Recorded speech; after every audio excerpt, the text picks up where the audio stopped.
There's plenty of reasons why this is the most complex real estate market I have ever seen. Hi, it's John Whelan. Welcome back to my How's the Delray Beach Real Estate Market Update for March 2023. First, we're going to be talking about the median list price, then another chart that we talk about every month, the last 8 months in a row. Then we're going to take a look at supply side and what's going on with inventory. And I have a couple other charts I need to explain to you right now. Let's get started. Let's start by looking at the active median list price for Delray Beach. As you can see in this chart, it peaked at $464,000 last July, but it's been a downhill slide the last 8 months in a row, and at the end of March, it came in at $360,000. That's a 22% drop in the active median list price in Delray Beach. What does it mean? It means that sellers got the message and they're doing what they can to attract buyers, but as you'll see in the next chart, this market is complex. So to make sense of all this, I was thinking, God, these numbers are all over the place. I need to put together a little spreadsheet for us. Take a look at this. You can see that the pending listings up top are down 15.5%. Pending listings are listings that are under contract but may not close for another 15, 30, 45 days. So that's looking out toward the future. Then we have sold listings are down 30%. So think about that. Earlier I said that the median list price is down 22% since last August. Well, if sellers are dropping their price by that much, yet we're closing 30% less transactions year over year, that's something to make your head scratch.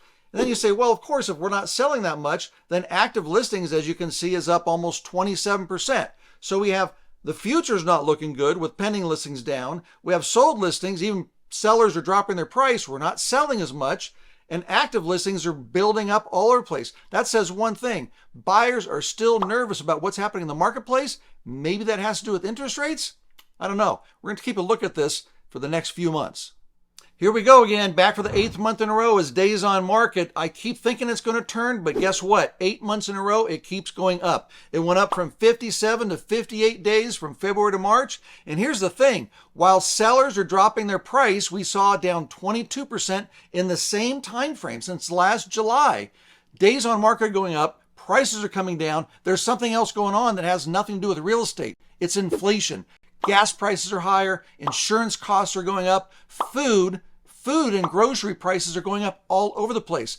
Buyers are just not pulling the trigger, and it's going to take more movement from sellers and the prices to get this real estate market back on track.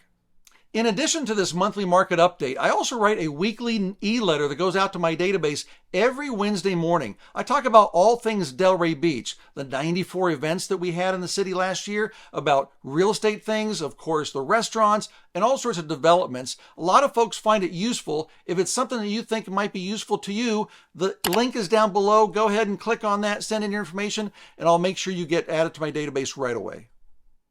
Now let's take a look at affordability across the country. First, here's an explanation, a complete definition of what it means. Hit the pause button, take a look at it. You'll get a thorough understanding on how they determine this number.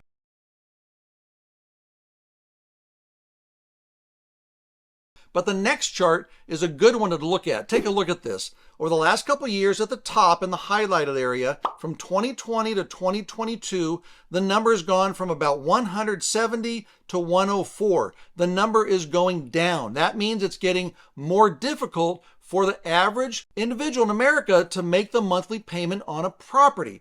As you can see at the bottom there, 2023 in January, it's crept up just by a little bit. Bottom line is this. A year ago, when interest rates were at 3% or thereabouts and prices were high, it was easier for people to make a monthly payment, or therefore the affordability was less. But now that prices have come down and interest rates have gone higher, it's more difficult for people to pay the monthly mortgage payment. That's because of the other things, inflation, the cost of food, the cost of insurance. So people are having a hard time today compared to a year ago making the monthly payment on the property. This is important. We're going to be taking a look at this every month as we move forward.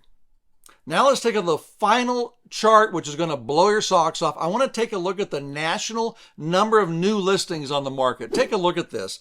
Basically, if you go back to about January of 2019, there was a negative listing of about 5%. If you take that and put a ruler all the way to today, except for a brief period in 2020, pretty much the new listings coming to the market has been negative. We're talking big numbers. We're talking 34% down, 25% down, and a slew of 10 and 15% quarters where the numbers are down.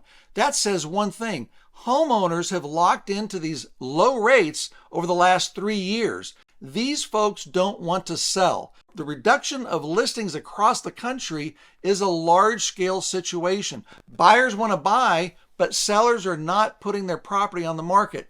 Here locally, I write my weekly eLetter about inventory. The last 11 weeks in a row, inventory has gone down about 14% from the holidays, and it's not changing. Sellers are not putting their properties on the market because they're locked into low interest rates, and they're in fear of selling their property to go buy new property at higher rates. This is making the real estate market complex. Sellers are doing what they can to lower the price, those who want to buy something else and sell, and buyers are sitting here waiting for more inventory to happen.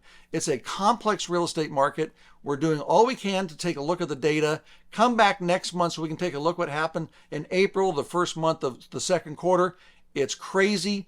Come back. I appreciate your time. I'll see you next month.